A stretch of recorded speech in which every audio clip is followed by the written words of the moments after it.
What's up, YouTube? It's your man Seamus248 here, coming at you with a Detective Pikachu review. So I saw the movie on the day of its release, and I really wanted to get a review out around that time, but a lot of other things going on in my life kind of got in the way of that, and I figured now would be a little more opportune, considering, shout out to you, Matt. Go subscribe to MattBalloon1115 on YouTube. He's letting me use his equipment, his microphone, headset, and everything else to deliver a better audio experience for all you listening out there. So I mean, I'm cool with just doing audio and no video. Besides, it is very troublesome to just hold my phone and try and look in the camera and look presentable while doing everything in as a timely and structured a manner as possible. So I'm not going to waste too much of your time with that being said for this video, but we're gonna just dabble into Detective Pikachu a little bit, because it was an awesome movie and I love Pokemon, so I knew I would love it when I saw it, and I did. And I told the story of how great just that night was in general on one of my last podcasts, and I guess I'll tell it again briefly. So my friend and I went to the GameStop that was right down the road from the movie theater, and we got tons of cards and posters to promote the movie, and I got the same thing happened at Walmart. I got some Bulbasaur cards and some other posters. It was really cool. And the dude at GameStop gave us some like activity kits that came with free cards inside, and they were packs you get at Dollar Tree, 3 cards each. And I got a pack of Sun and Moon Team Up, and I pulled an Incineroar GX, and I was freaking out because the odds to pull a good foil like that in a 3-card pack are so like terrible. So I was feeling pretty lucky.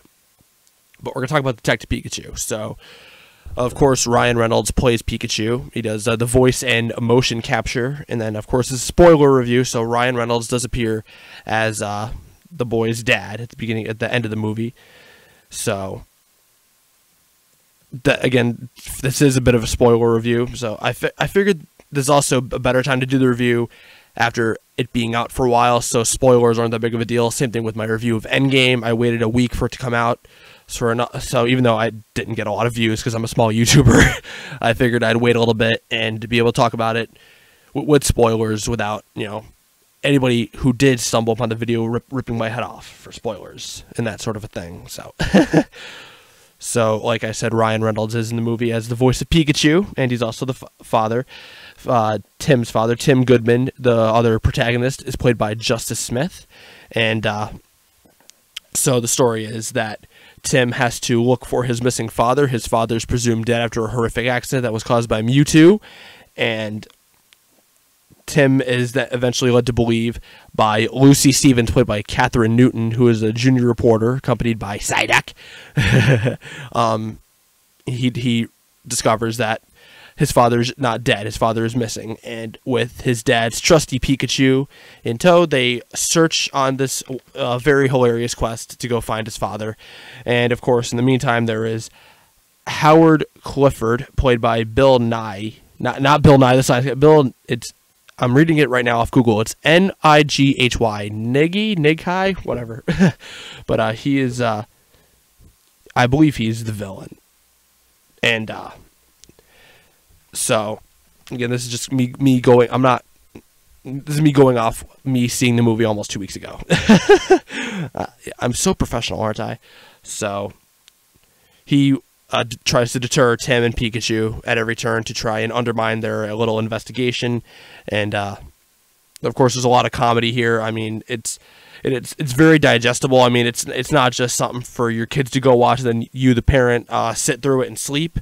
No, there's a lot of there's some not raunchy, but there's some decent adult humor that it's very digestible for the older audiences, and there's going to be some relatively older audiences anyway cashing in on the nostalgia.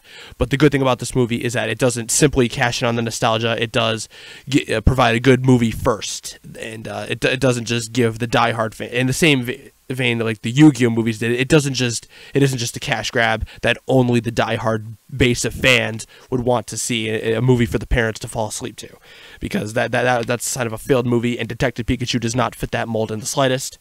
So, of course, the plot and the comedy, for that matter, is both easily digestible, and the parents and, of course, the older audiences, those of us, who are in our early to mid-20s that are huge Pokemon fans that went specifically to go see this movie. If I could speak, I'd be dangerous. So Tim Goodman travels to Rhyme City, and it's this town that outlaws Pokemon fighting, and it pushes for a more human, more civil coexistence, I guess you could say, between people and their Pokemon. And that's the devil is in the details, as the protagonist, Howard Clifford, I believe, he wants to merge people with their Pokemon, which that was, if there was one knock I'd personally have with this movie, that would be it. That would be the one part that made me cringe. It didn't dampen or cheapen my thoughts on the overall movie, because I love the overall movie, but that was the one part that really had me kind of like it for a split second while I was sitting there in the theater. It gave me Human Centipede level cringe worthiness. But so yes, he is so obsessed with the idea of Pokemon being civil and peaceful with their humans, their owners rather, that he wants to merge them and have the humans evolve within their Pokemon, and he wants the humans to be the best they can be.